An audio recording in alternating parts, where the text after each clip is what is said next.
President শহীদ জিয়া রহমান বীর উত্তম, তার মধ্যে এই ধৈর্যটা ব্যাপারটা ছিল এবং তার যে স্বপ্ন অর্থাৎ দূরদৃষ্টি সম্পূর্ণ যে চিন্তা ভাবনাগুলোকে তিনি কিভাবে ইমপ্লিমেন্ট করবেন, বাস্তবায়ন করবেন, তার জন্য তিনি প্রথমেই কিন্তু যুদ্ধ শুরু করে দেননি।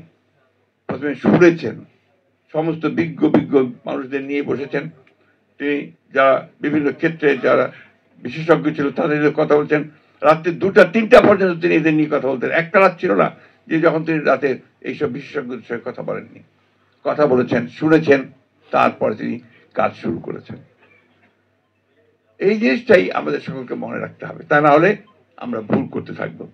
আজকে এই জিয়া স্মৃতি পাঠাগার বিএনপি রাজনীতিকে আরো সমৃদ্ধ করবে।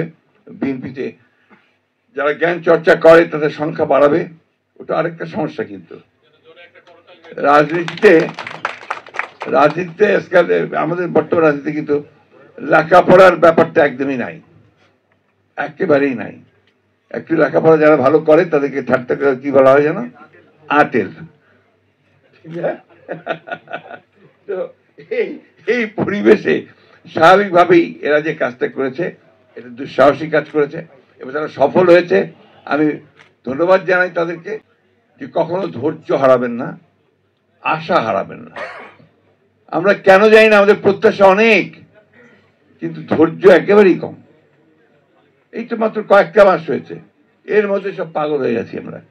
এবং দেখেন আমাদের এই সরকার অনেক ভুল ত্রুটি করছে, ভুল তো করবেই, তারা সরকারে ছিল না, রাজনীতি করেনি, রাজনীতির বিষয় তারা অতটা জানেও না, বোঝেও না, তাই না? তো তাদেরকে তো সেই সময়টুকু সুযোগ দিতে হবে। প্রতিদিন আপনার এখন বার হচ্ছে আপনার মিছিল, দাবি দেওয়া সব বেড়ে গেছে। একদিন কোথায় ছিলে বাবা? তখন তো একটা কথা বলার সুযোগ, সাহসও কেউ পাও নাই, একটা কথা বলার সুযোগ কেউ পাও নাই, সাহসও পাও নাই।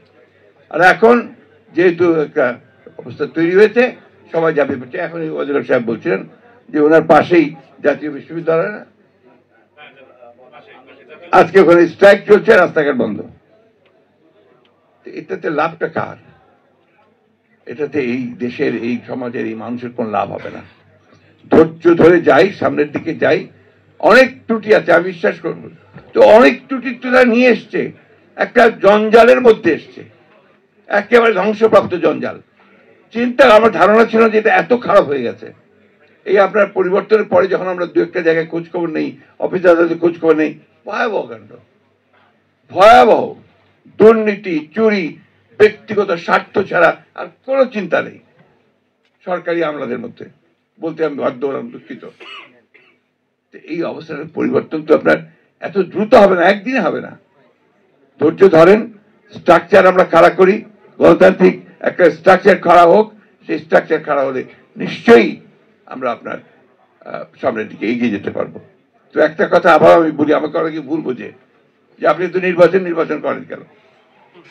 হ্যাঁ, আমাকে বিশেষ করে ছাত্ররা তো বলেই এখানে নির্বাচন করার কারণটা হচ্ছে একটাই, হচ্ছে যে আমরা বিশ্বাস করি, আমি জানি না আমার এই বিশ্বাস ভুল কিনা, যে কোনো নির্বাচিত সরকার কিন্তু একটা অনির্বাচিত সরকারের চেয়ে ভালো। আমার এক্সেস থাকে, আমি যেতে পারি, কথা বলতে পারি, এমন কিন্তু আমার সেই জায়গাটা নেই। জিয়াউর রহমানের কৃতিত্বতা ছিল কোন জায়গায়?